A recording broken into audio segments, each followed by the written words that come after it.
Cuando yo inicié la vida cristiana y leí la Biblia, al llegar al pasaje del milenio, lo que más me sorprendió fue el final tan inesperado que se relata allí, que es el que vamos a ver hoy.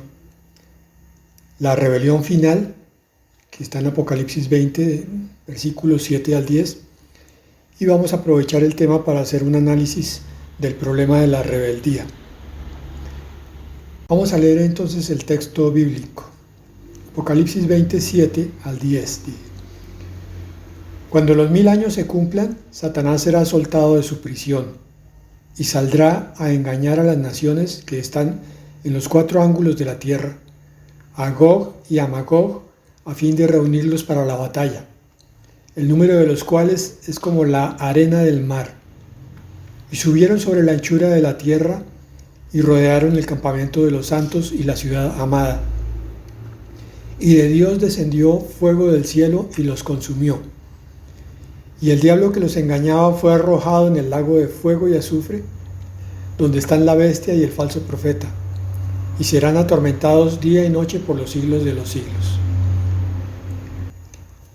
A veces no sabe uno qué pensar cuando hace los estudios de estos temas, porque un tema tan crucial como es esta rebelión final realmente tiene muy poco espacio, muy poca referencia en la palabra de Dios. Entonces deben ser muchas las cosas que quizás no entenderíamos si el Señor nos explicara con más detalles. Pero con estos podemos armar la pieza del rompecabezas final del milenio. Se cumplen entonces los 1000 años, como dice el versículo 7, el milenio termina, un reinado de paz, de armonía, de amor, un reinado con la dirección directa. Suena redundante, pero no lo es. La dirección presencial de Dios en la tierra a través de su Hijo Jesucristo. Pero el Señor, en su plan divino, tiene que mostrar varias cosas. Una de ellas es que siempre el corazón del ser humano tiene cosas guardadas que no conoce. En estos días alguien me decía, no, pastor, tranquilo, mire, yo sé cómo voy a reaccionar en esa situación, yo me conozco. Le dije, hermano, no está hablando como hijo de Dios, porque la palabra dice en Jeremías que engañoso es el corazón y perverso sobre todas las cosas. Usted puede creer que tiene control de la situación y no sabe en qué momento le pasa lo que le ha pasado a tantos que están en la cárcel hoy en día, que en un momento de impaciencia o desesperación o un error terminaron cometiendo algo grave que los tiene en ese momento en la cárcel. Entonces, Satanás va a ser soltado al final del milenio con un propósito, que ya veremos.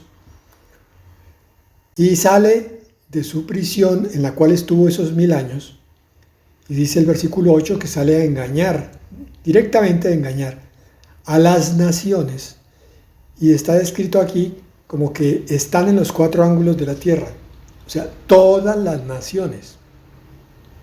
Acaba de transcurrir, 1000 años antes, la batalla de Armagedón, donde Satanás, a través de la bestia y el falso profeta, engañaron a muchas naciones y los llevaron a una invasión sobre Israel. Transcurren los 1000 años y vuelve y se repite la historia en la misma dosis en cuanto a protagonistas, pero aumentados. Ahora es Satanás directamente, sin intermediarios, pero son todas las naciones de la tierra las que aparentemente víctimas, esa palabra no cabe ahí, del engaño de Satanás, más bien acolitando el engaño de Satanás, salen a invadir lo que dice el versículo 9, Subieron sobre la anchura de la tierra, lo que nos da una idea de la invasión tan inmensa. Repito, acaba de transcurrir el reinado más hermoso, más bendecido. Aquí no había hambre, no había guerras, no había nada, y sin embargo se forman unos ejércitos en un instante. En número incontable, subieron sobre la anchura de la tierra y rodearon el campamento de los santos y la ciudad amada. No se nos dice el nombre propio, pero todo indica que es Jerusalén una vez más. Lo mismo que en Armagedón, al final de la tribulación. Aquí la guerra de Gog y Magog es otra vez Satanás contra Jerusalén. Otra vez la ciudad bendita, la ciudad amada por Dios, el objeto de todo el conflicto, que esta vez va a tener una resolución mucho más rápida, porque dice ahí inmediatamente en el mismo versículo: de Dios descendió fuego del cielo y los consumió, a todos los ejércitos. Y el diablo, que es el promotor de este desorden, fue arrojado ahora sí y de una vez y para siempre, por toda la eternidad, al infierno de fuego y azufre, donde ya lo estaban esperando ahí la bestia y el falso profeta, y donde van a ser atormentados de día y de noche por los siglos de los siglos. Esa palabra no sobra para nada. Muchos caen en el pecado a sabiendas. Muchos han oído, muchos han leído todo lo que se dice con respecto al futuro que le espera a las maquinaciones de maldad. Y sin embargo, caminan derecho hacia ese infierno de fuego y azufre. Es extraño el corazón tanto de Satanás como de los hombres que se rebelan. Y repito, este pasaje ocurre después del milenio, un periodo en el cual Cristo reina en la tierra y Satanás estaba atado. Todo era bienestar, todo era bendición. Entonces, a mí personalmente esto me recuerda el cielo antes de la rebelión de Lucifer. Allá todo era perfecto, mucho más perfecto incluso que en el milenio.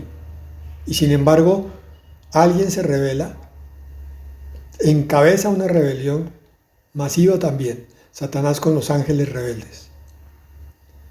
¿Por qué estoy haciendo énfasis en eso? Porque a veces tendemos a quejarnos de lo que no tenemos. Ay, Señor, si yo tuviera tal cosa.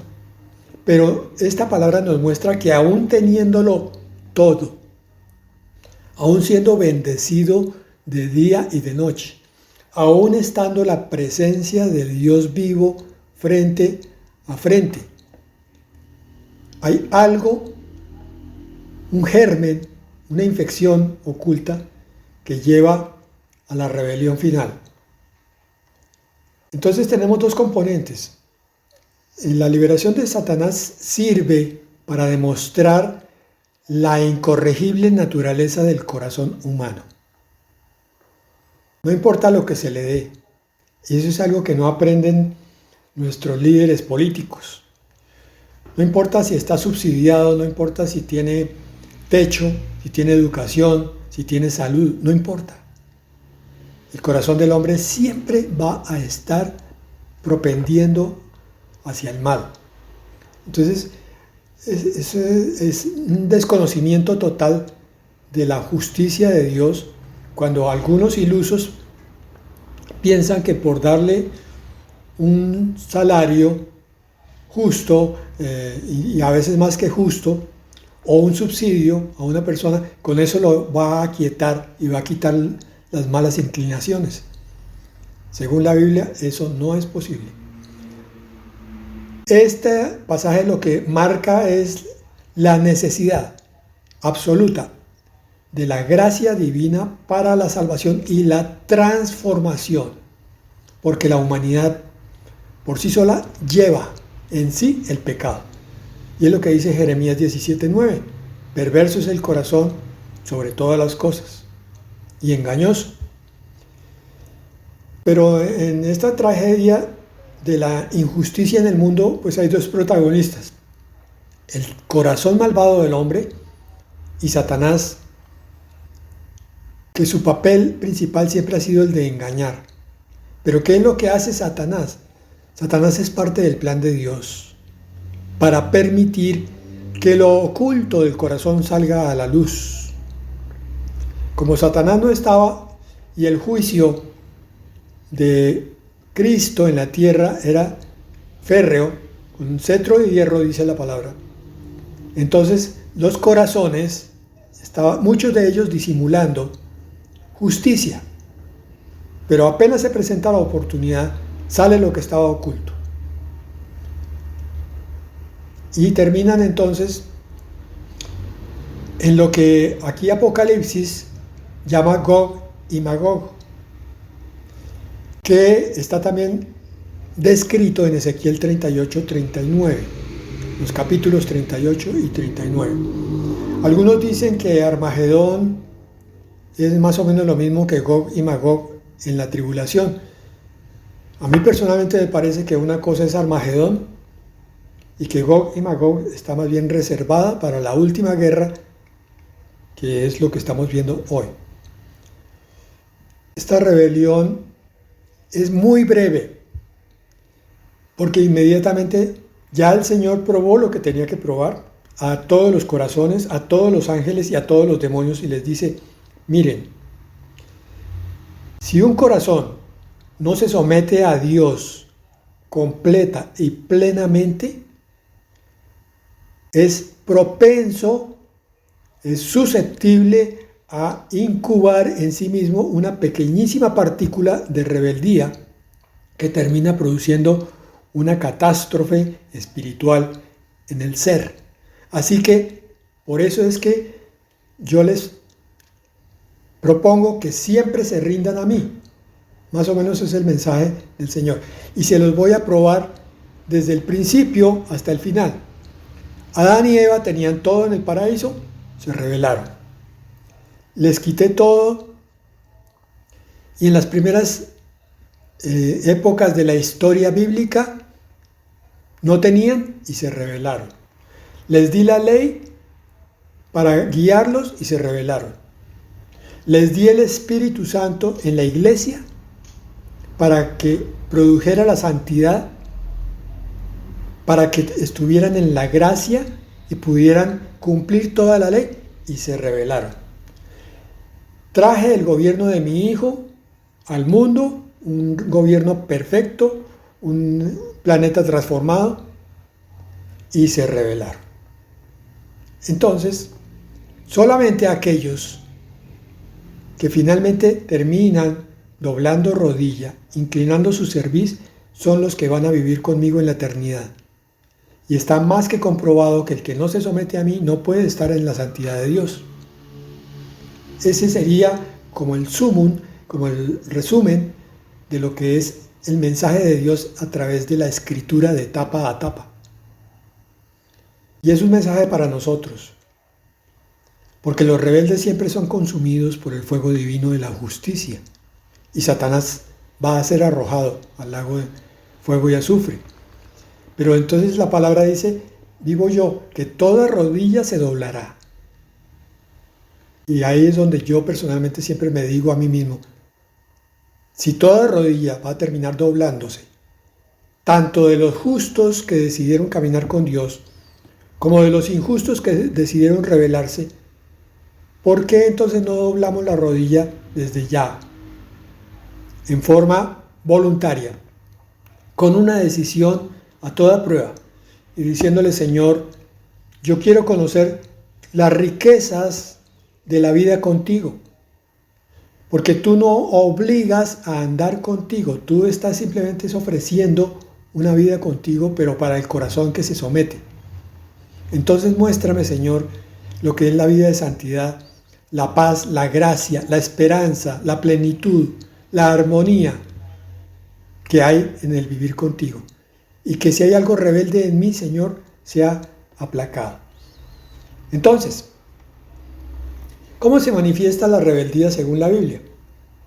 ¿Y cómo se refleja en contextos actuales, como por ejemplo la familia, la iglesia, la sociedad? Esta rebeldía puede ser activa, abierta o pasiva, oculta. Pero en ambos casos revela una actitud de resistencia hacia Dios o las autoridades establecidas por Él.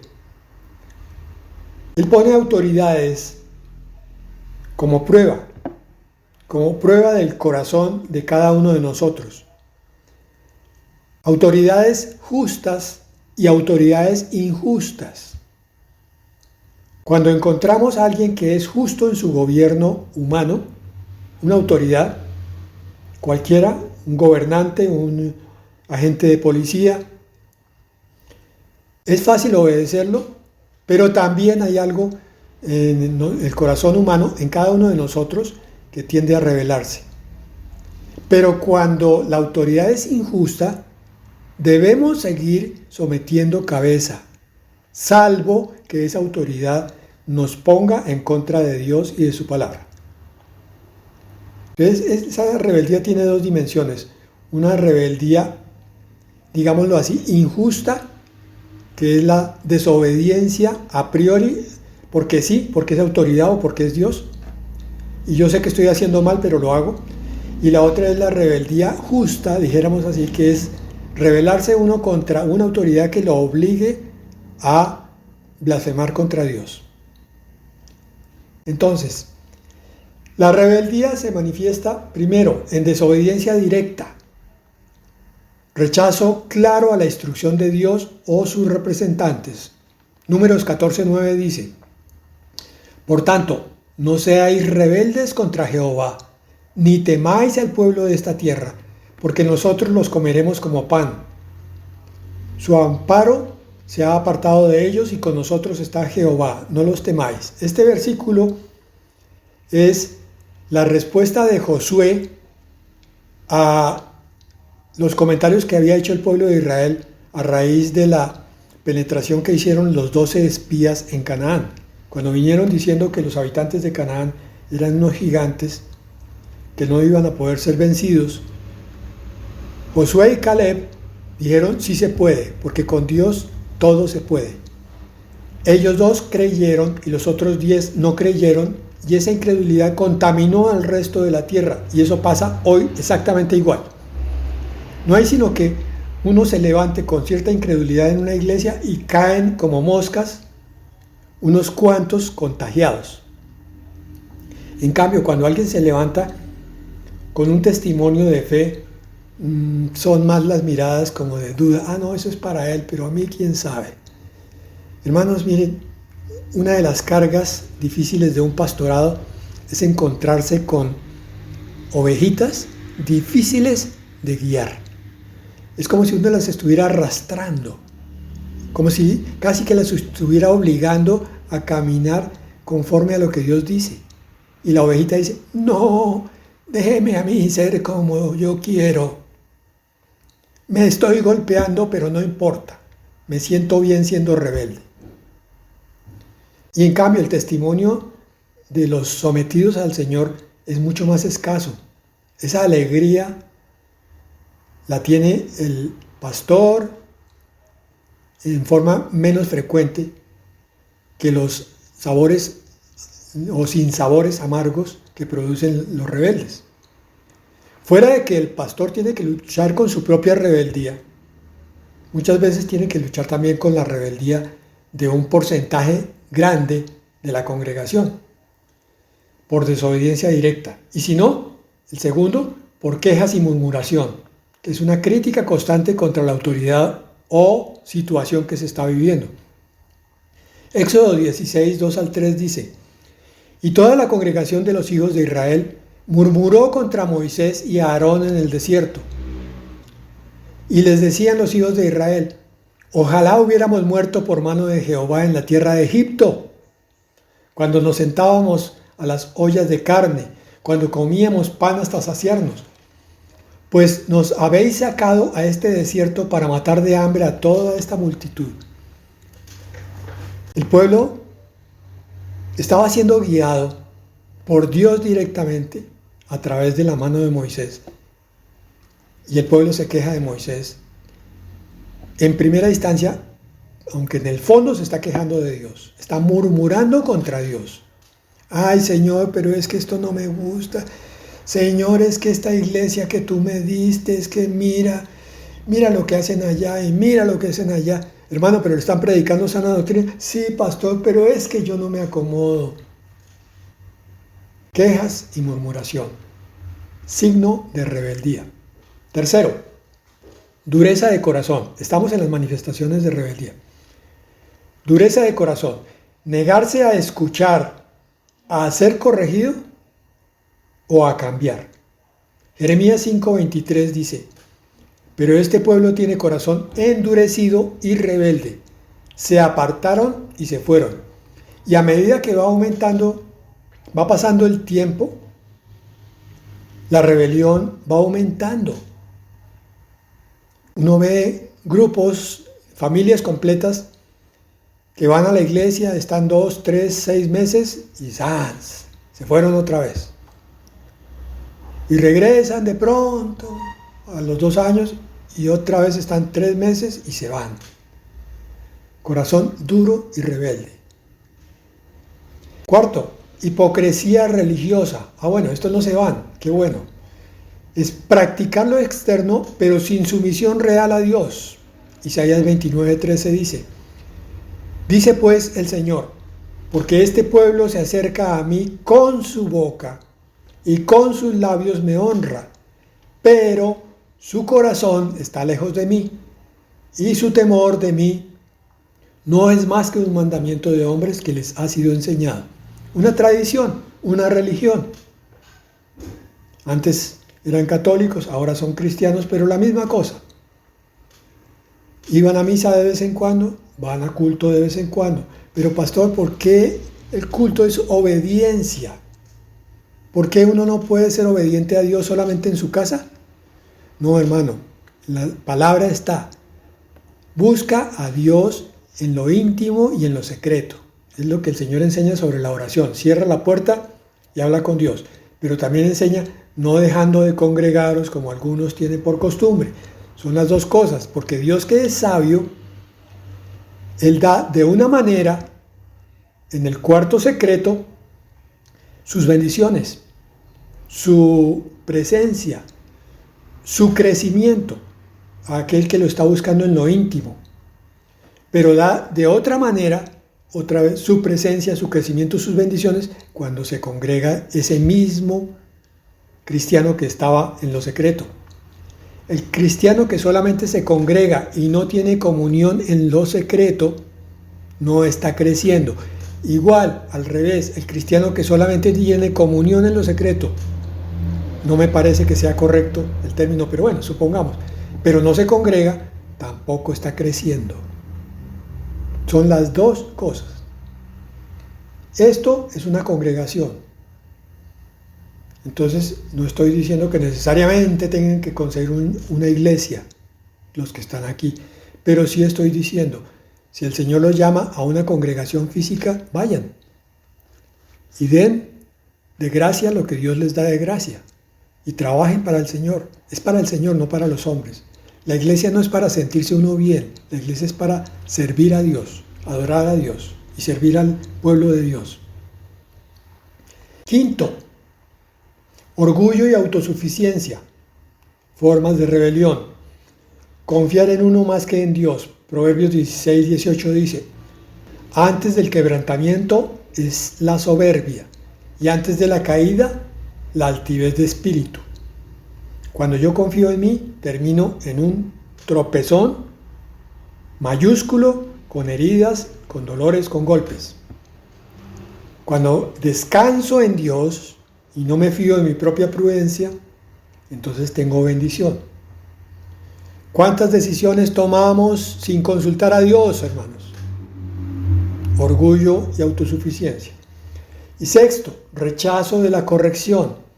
No aceptar disciplina ni consejo sabio. Proverbios 12:1 dice: el que ama la instrucción, ama la sabiduría. mas el que aborrece la reprensión es ignorante. Entonces ahora vamos a analizar 4 manifestaciones en 4 grupos diferentes de rebeldía. Primero, en la familia.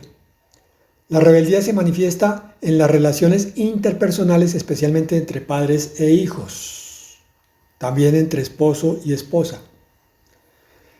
Rechazo, desobediencia o irrespeto a la autoridad paterna. La segunda de Timoteo 3:2, en medio de una lista del carácter de los hombres de los últimos tiempos, dice allí, desobedientes a los padres. Ese es un termómetro que está subiendo su temperatura a medida que pasan los días, porque cada semana que pasa hay más y más desobedientes. Me refiero a hijos en contra de los padres. Es una señal de los últimos tiempos. La rebeldía de Satanás se ha metido dentro del corazón de los hijos. Y a los padres a veces les da miedo corregir a los hijos porque son ignorantes de que esa rebeldía viene de Satanás, viene del propio corazón, y si no se quebranta, entonces va a llegar el día en que no se someten a Dios. Pero el quebrantamiento tiene que ser en la infancia precoz, es decir, en los primeros años.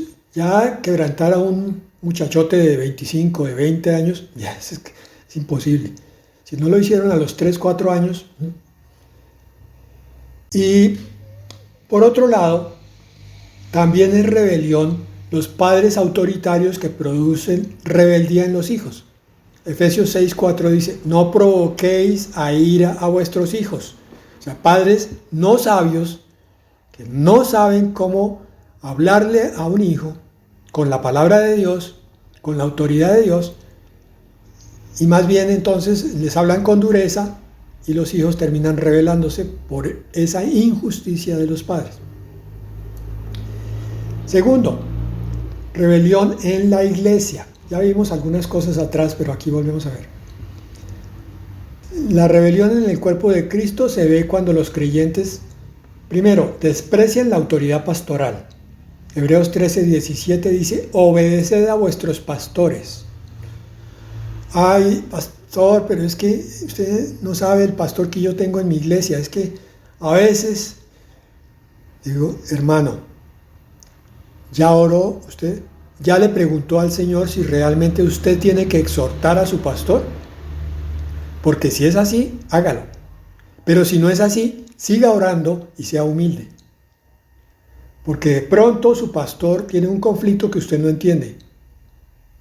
Su pastor está en un trato especial que usted no entiende.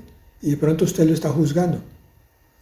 Pero es que, pastor, esto ya es otra cosa. Esto ya también es falsa doctrina. Ah, bueno, eso ya es otra cosa. Entonces, pero yo a nadie le aconsejo que salga corriendo de su iglesia mientras no haya orado y le haya pedido al Señor que le dé señales claras de que tiene que salir de ahí e irse para otra parte. Ojo, no quedarse dando vueltas en el vacío, sino buscar otra iglesia.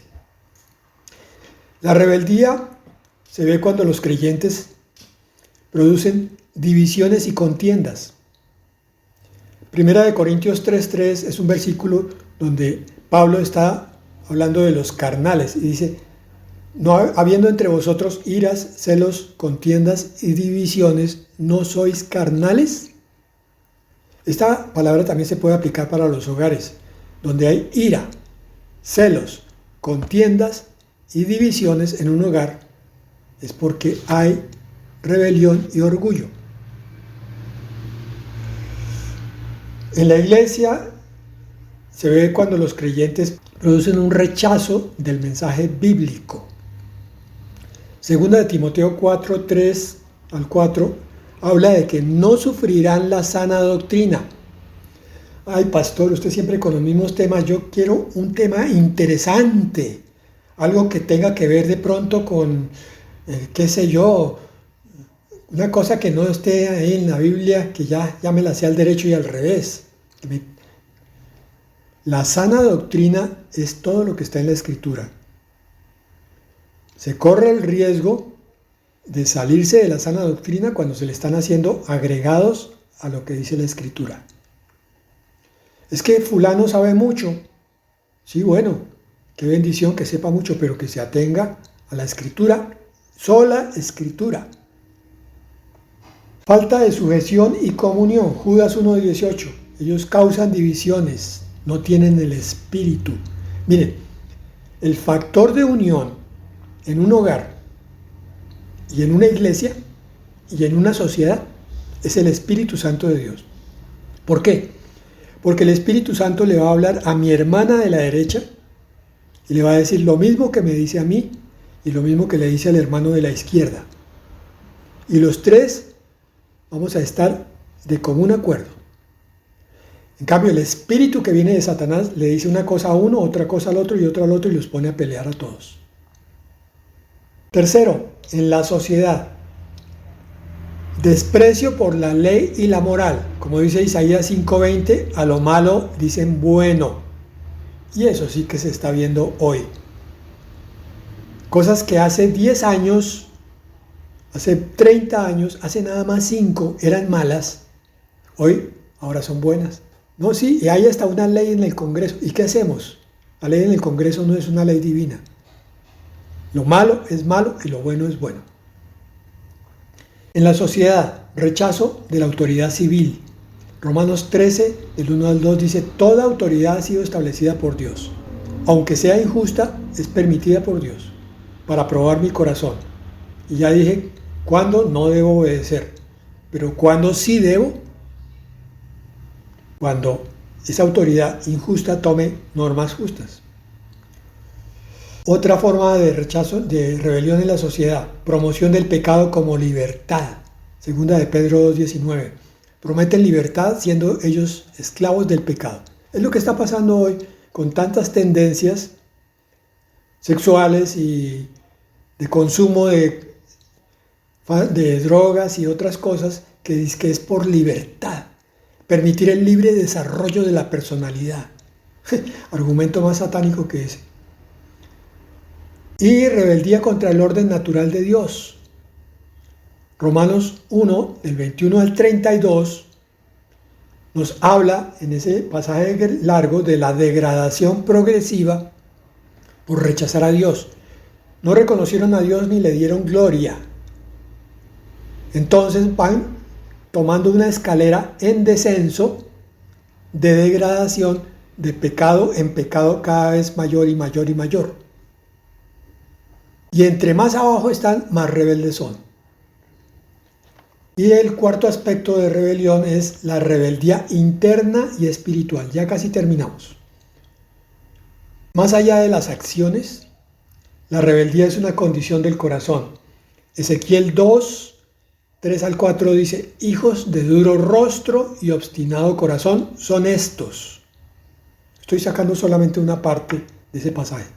Entonces, el orgullo espiritual, la negación de la necesidad de Dios y el endurecimiento ante la llamada al arrepentimiento son cosas que tenemos que vigilar. Quiero decir esto, léanse por favor, estúdiense el capítulo 7 del libro de Romanos, más o menos desde el versículo 12 en adelante, 7:12 hasta terminar. Es un o medio capítulo que nos va a poner en paz con nosotros mismos porque nos va a mostrar que dentro de nosotros hay un pecado que está a punto de aflorar continuamente, llámese orgullo, llámese rebeldía, llámese lujuria, cualquiera que sea. En el cuerpo, en la carne, mora el pecado, aún habiendo aceptado a Cristo como Salvador. La única forma de vivir santamente es permitiendo que Cristo tome el control de la parte espiritual para que entonces todo lo demás sea controlado, incluso la carne, y salga esa tendencia al pecado, se vaya. De otra manera, el cristiano vive una doble moral porque está pecando a ratos y está buscando a Dios a ratos. Y entonces no tiene paz porque vive en un conflicto interno entre su carne y su espíritu. Léanse Romanos 7, para que entiendan perfectamente la lucha que todos nosotros como seres humanos tenemos, y del entendimiento de eso depende la victoria o bien del espíritu o bien de la carne. Entonces, ¿cómo vencer la rebeldía para terminar?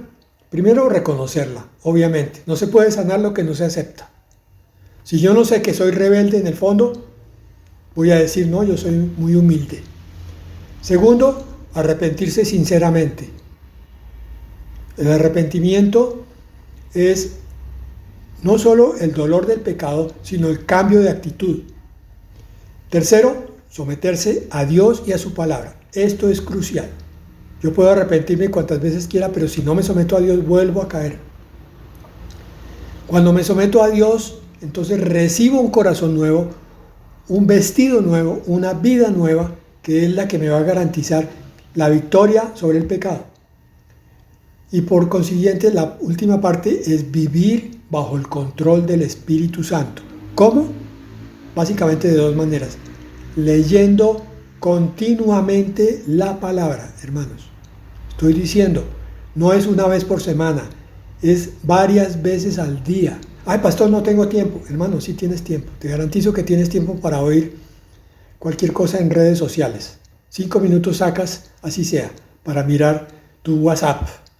Entonces sácale 5 minutos a leer un par de versículos para el Señor. Medítalos, no solo léelos, medítalos, estúdianlo. Y entiende que Dios te está bendiciendo a través de esa palabra. Y habla con Dios. Eso es vivir bajo el control del Espíritu Santo. Amén y amén.